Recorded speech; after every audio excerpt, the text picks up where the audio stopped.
Sabihin na lang ako. Magandang gabi. Ako po si Michael Knight Reyes, dapat best man. Siya po si... Ako po si Marvin Esteban, dapat abay. Pwede rin ring bearer. Gusto namin sanang pumunta din sa kasal nyo, Lloyd at Jaka, pero nasa Singapore kami. Ako naghanap ng trabaho. Siya nagsisimula pa lang. Simula pa lang.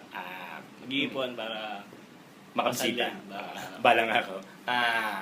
Gumawa kami ng video na to dahil request ng Mrs. Mo, Lloyd, na gumawa kami at nakakahiyaman. Alam ko, malaki yung mukha namin ngayon sa proyekto at hindi po sira yung audio nyo, bulo lang talaga ako.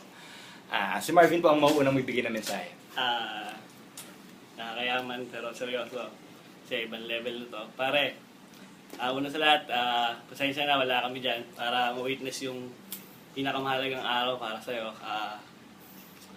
Masaya kami para sa'yo. Congrats! Congrats. Sana maging mabuti kang asawa. Alam ko naman maging mabuti kang asawa.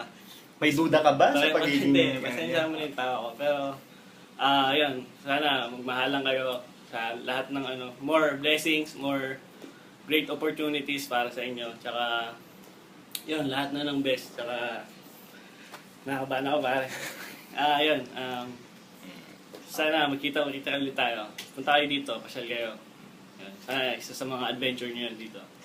Ako naman, Lloyd, may konti akong naisulat dahil nakakahiyaman na ako dapat ang nandyan. Ako sana mas pogi sa akin yung best man. Gumawa ng konti. Sita. Lloyd, may asawa ka na. Di na pwedeng panayang lamierda at lakwatsa at inom. Lloyd, may asawa ka na. Mature na dapat at wag na masyadong madaldal. Ika nga ni Ron Chris pag mature na hindi na gano'n nagsasalita. Lloyd, may asawa ka na. Si Jaka ang mas importante kaysa sa sarili mo. Unahin mo siya bukod sa kanino pa man. At Lloyd, may asawa ka na. Hindi na pwedeng lagi ikaw si Jordan. Minsan okay lang maging si Pippen. May dadagdag ako dito. Sige. Sana yung mga natutunan mo kay Jordan, ma-apply mo pagiging asawa mo. Yung, ang tawag doon?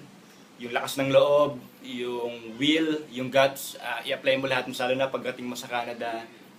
Maghahanap ka din ng mga opportunity doon. Kayanin mo, mag-aral ka, at kakayanin mo lahat ng pagsubok, basta unahin mo ang Diyos sa inyong relasyon.